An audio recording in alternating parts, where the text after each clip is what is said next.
నమస్తే.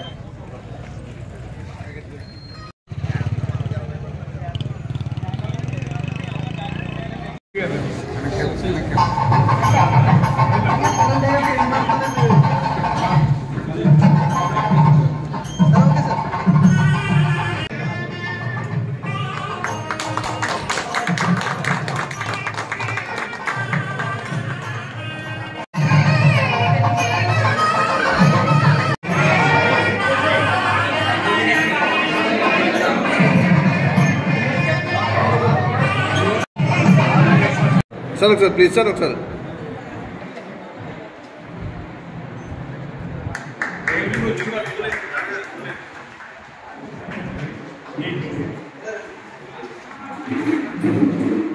సరే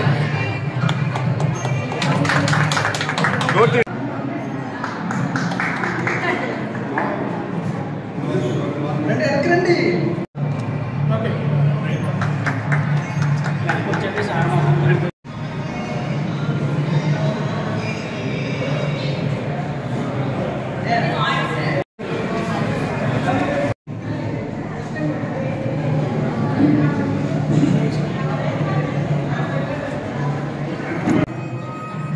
వచ్చాను సార్.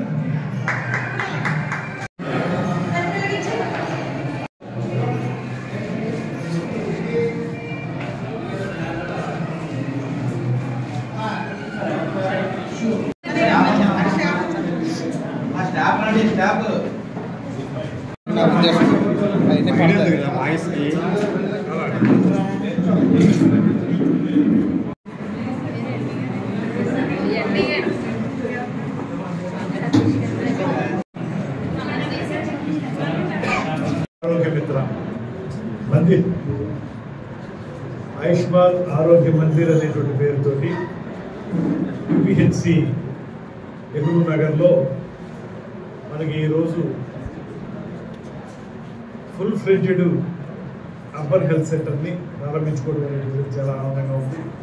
ఈ కార్యక్రమంలో పాల్పంచుకున్నటువంటి మున్సిపల్ చైర్మన్ ఆదిబాబు గారు తెలియజేస్తూ, ఇవాళ 1,36,16,16,000 రూపాయల వ్యయంతో ఈ అర్బన్ హెల్త్ సెంటర్ని ప్రారంభించుకోవడం జరుగుతుంది.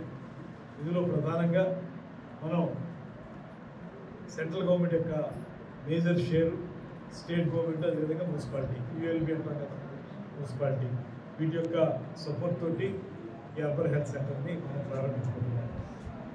ఇవాళ ఈ ప్రాంతం చూసుకున్నట్లయితే కొంచెం పేదరికం ఎక్కువగా ఉండేటువంటి, ప్రధానికం నివసించేటువంటి ప్రాంతంగాను, అదేవిధంగా వైద్య అవసరాలు ఎక్కువగా ఉన్నటువంటి ప్రాంతంగాను, వైద్య అవసరాలు ఉన్నప్పుడు దూరం వెళ్ళలేనటువంటి పరిస్థితుల్లో ఉన్నటువంటి వారిగా ఇక్కడ ఉన్నటువంటి ప్రధానికం ఉన్నప్పుడు వారికి వైద్యాన్ని అందుబాటులోకి తీసుకురావాలనే ఆలోచనతో ప్రభుత్వం ఈ రకమైనటువంటి ఏర్పాటు చేసి, ముఖ్యంగా ఆయుష్మాన్ ఆరోగ్య మందిర్ అనేటువంటి పేరుతోటి కేంద్ర ప్రభుత్వం తొలి నుంచి కూడా ఎంతో సహకారం అందిస్తూ ఉంది. ఇది ప్రధానంగా పేద ప్రజానీకానికి వాళ్ళ యొక్క హెల్త్ సిస్టమ్ని బలోపేతం చేయడానికి. సాధారణంగా మనకు జరిగేది ఏంటంటే, ఎవరైనా సరే ఏదైనా రుగ్మత ఉన్నప్పటికీ కూడా దాన్ని సరైనటువంటి వైద్యుల దగ్గరికి వెళ్ళి దాన్ని పరీక్షలు చేయించుకుని వాటి నుంచి సరైనటువంటి వైద్యం చేయించుకోకపోతే అది బాగా పెరిగిపోయి క్రానిక్ డిసీజ్ అయిపోయేటువంటి పరిస్థితి. మనకి ఇలాంటి సెంటర్స్ ప్రతి ఏరియాలోనే ఏర్పాటు చేసుకోవడం ద్వారా క్వాలిఫైడ్ డాక్టర్, అదేవిధంగా ఒక ల్యాబ్ టెక్నీషియన్, ఏవైతే రక్త పరీక్షలు కానీ ప్యాథలాజికల్ ల్యాబొరేటరీ దాని ప్రకారం చేసేటువంటి ఆ పరీక్షల ద్వారా ఉన్నటువంటి ఇబ్బంది ఏంటి అనేటువంటి స్పష్టంగా తెలిసే అవకాశం ఉంది. ఎప్పుడైతే పరీక్షలు చేసి ఉన్నటువంటి ఇబ్బంది ఏంటో తెలుసుకుంటే దానికి సరైనటువంటి వైద్యం అందించడానికి డాక్టర్ కూడా సులువుతుంది. అప్పుడు ప్రత్యేకంగా ఎవరైతే పేద వర్గాల వారు ఉన్నారో వారందరికీ సరైనటువంటి వైద్య సదుపాయం లభించడానికి అవకాశం ఉంటుంది. నేను ఇక్కడ ఒకటే మనవి చేస్తా ఉన్నాను, ప్రభుత్వం అనేది కంటిన్యూస్ ప్రాసెస్. ప్రభుత్వం చేసేటువంటి కార్యక్రమం అది ఆ ప్రభుత్వం చేసిందా, ఈ ప్రభుత్వం చేసిందా, రేపు వచ్చే ప్రభుత్వం చేసిందా, ఇవన్నీ కంటిన్యూస్ ప్రాసెస్గా ఉండేటువంటి అంశాలు. ఇవాళ మీరు అర్బన్ హెల్త్ సెంటర్ ఏదైతే ఇక్కడ ప్రారంభించుకున్నామో నిజానికి గతంలోనే దీన్ని పూర్తి స్థాయిలో పూర్తి చేసి ప్రారంభించుకోవాల్సిన బాధ్యత గత ప్రభుత్వం మీద ఉన్నప్పుడు ఎందుకు మీరు ఆ కర్తవ్యాన్ని మీరు నిర్వర్తించలేకపోయారు?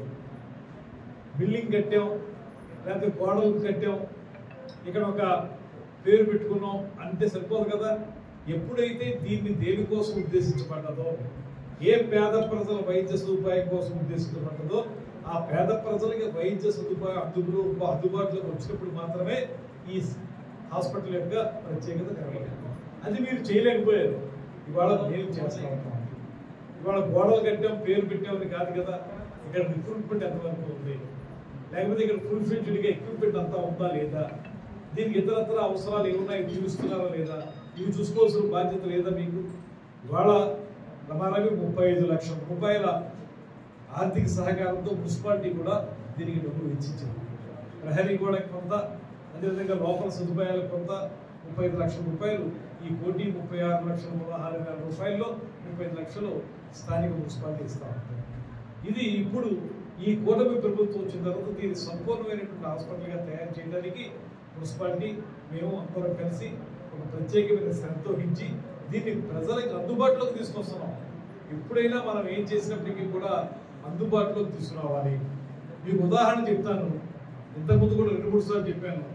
మనం నిడదవోలులో ఉన్నటువంటి సిహెచ్ఎస్ దాన్ని మనం 30 బెడెడ్ హాస్పిటల్ని 100 బెడెడ్ హాస్పిటల్గా అప్గ్రేడ్ చేయడానికి గత ప్రభుత్వం చేసిన పని ఏంటి? ఊరికే శాంక్షనింగ్ అనేటువంటి మాట చెప్పి ఇన్ఫ్రాస్ట్రక్చర్ డెవలప్మెంట్కి కొబ్బరికాయ కొట్టించారు. మరి ఆ హాస్పిటల్ 100 బెడెడ్ హాస్పిటల్గా రూపాంతరం చెందాలంటే డాక్టర్లు అవసరం లేదా, స్టాఫ్ అవసరం లేదా, ఎక్విప్మెంట్ అవసరం లేదా? వీటికి దేనికి కూడా మీరు ఎక్కడ ఒక రూపాయి కూడా విదల్చలేదు, ఒక రూపాయి కూడా శాంక్షనింగ్ ఇవ్వలేదు.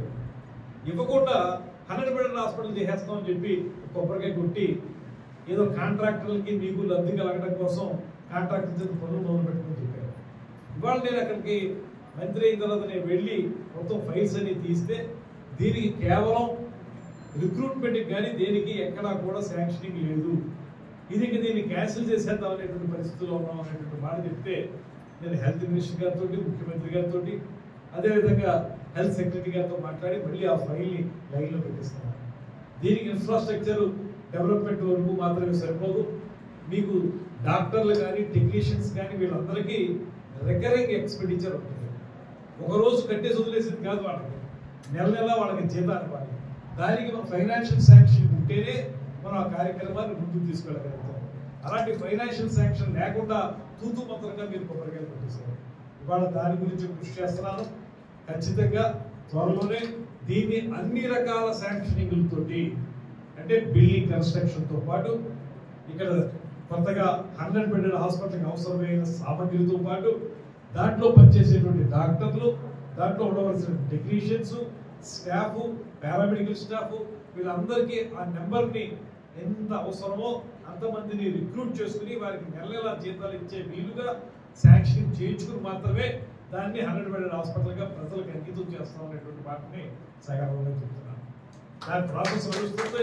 ఆ ప్రాసెస్లో పెట్టి తప్పకుండా చేస్తాం. వీళ్ళు చేసిన పనులు ఏంటి? ఇవాళ చిన్నకాశీ రేవుకు సంబంధించిన బ్రిడ్జికి సంబంధించి కొబ్బరికాయ కొట్టేసరి ఎక్కడ శాంక్షన్ ఉందని అడుగుతున్నాను నేను. మీకు తెలియదు కాదు. అడ్మినిస్ట్రేటివ్ శాంక్షన్ వేరు, ఫైనాన్షియల్ శాంక్షన్ వేరు. అడ్మినిస్ట్రేటివ్ శాంక్షన్ అయినంత మాత్రం అయిపోయినట్టు కాదు.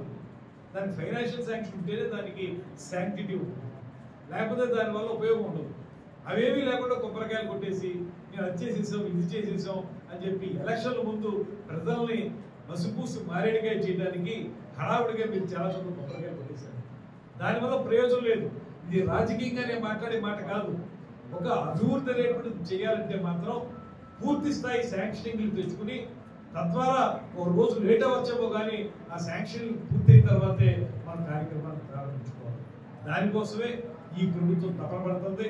అందులో భాగంగానే ఇవాళ మేము ధైర్యంగా చెప్పగలం, మీరు గతంలో దీన్ని కట్టేమని చెప్పినప్పటికీ కూడా దీన్ని ప్రజలకు అందుబాటులోకి తీసుకొస్తున్నటువంటి ప్రభుత్వం మా కూటమి ప్రభుత్వం అనేటువంటి మాట కూడా స్పష్టంగా చెప్పగలం. ఖచ్చితంగా దీన్ని ప్రజలకి ఉపయోగపడే విధంగా రేపటి నుంచి ప్రారంభిస్తాం.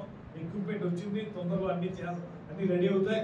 అదేవిధంగా ఇంతకుముందు మన స్టాఫ్ చెప్పిన విధంగా ఏదైతే ఈ మనకి వాల్ కట్టాలో దానికి సంబంధించి ఒక చిన్న ఇబ్బంది, మనం ల్యాండ్ ఎక్విజిషన్ విషయంలో కొంచెం చిన్న ఇబ్బంది వచ్చినది కూడా పెద్ద ఎక్కువ కాదు, 18 స్క్వేర్ ఫీట్ అవుతుంది. అది కూడా ఆ విషయంలో కూడా ఒక సమయోచితమైన నిర్ణయం తీసుకుని అది కూడా పూర్తి చేసి చుట్టూ దీనికి సరౌండింగ్ వాల్ కట్టడానికి కూడా దీనికి ఆల్రెడీ డబ్బు కూడా శాంక్షన్ చేశారు. రవాణాకి 13 లక్షలు శాంక్షన్ చేసినట్టున్నారు. 13 లక్షలు దానికి శాంక్షన్ ముందు డబ్బు గోడ కట్టుకోవడం ఉంటే మనకు త్వరవై కట్టుకోవడానికి ఉన్న చిన్న ఇబ్బంది, పక్కన ఉన్నటువంటి వారితో ఉన్న చిన్న ఇబ్బంది, అది కూడా సమసిపోతుంది. దాన్ని కూడా తీసుకొస్తాను.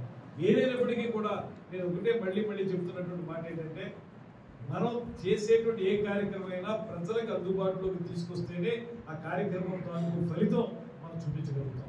ఊరికే కొబ్బరికాయ కొట్టినంత మాత్రం అవ్వదు. కొన్ని ప్రభుత్వాలకు సంబంధించినవి మీ ప్రభుత్వ హయాంలో మేము ప్రారంభించే వాళ్ళు మీరు కొబ్బరికాయ కొడతారంటే 2014 నుంచి 19 వరకు తెలుగుదేశం ప్రభుత్వం చేసిన అనేక కార్యక్రమాల్ని 2019లో మీరు అధికారంలోకి వచ్చేందుకు మీరు కొబ్బరికాయలు కొట్టారు. దాన్ని మా వెనక్కి తీసుకుంటారా? మీరు అప్పుడు చేసినవి మీరు కంటిన్యూ చేస్తారు కదా. అలాగే ఎప్పుడైనా సరే ప్రభుత్వం అనేది కంటిన్యూస్ ప్రాసెస్ గానే మనం చూడాలి, చేస్తాం. కానీ ప్రజలకు అందుబాటులో తీసుకురావడం అనేటువంటిది ఈ ప్రభుత్వానికి ప్రత్యేకంగా లభించినటువంటి ప్రత్యేకమైన కార్యక్రమం. ఆ ప్రకారం ప్రజలకు అందుబాటులో తీసుకొస్తాం. ఇంకా ఇతరత్ర ఏ సమస్యలు చెప్పారో కొంచెం బేసిక్ ఫెసిలిటీస్ విషయంలో ఇక్కడ ఉన్నటువంటి ఇంజనీరింగ్ డిపార్ట్మెంట్ వారితో కూడా మాట్లాడాం. అవన్నీ కూడా సెట్ చేస్తాం.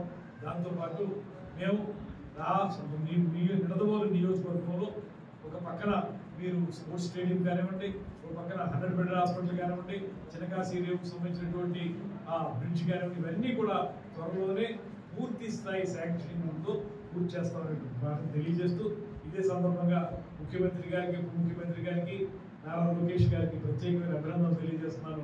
అక్కడ పులివెందులలోను అదేవిధంగా ఒట్టిమెట్లోను తెలుగుదేశం పార్టీ అద్భుతమైనటువంటి స్థానిక సంస్థల ఎన్నికల్లో విజయం సాధించినందుకు కూడా వారికి ప్రత్యేకమైన అభినందనలు తెలియజేస్తూ, ప్రజాస్వామ్యబద్ధంగా జరిగినటువంటి ఎన్నికల్లో ప్రజలందరూ కూడా కూటమి ప్రభుత్వం తరపునే ఉన్నారు, కూటమి ప్రభుత్వం పక్కనే నిలబడాలనేటువంటి మాట కూడా ఈ సందర్భంగా తెలియజేస్తూ సెలవు తీసుకుంటున్నాను.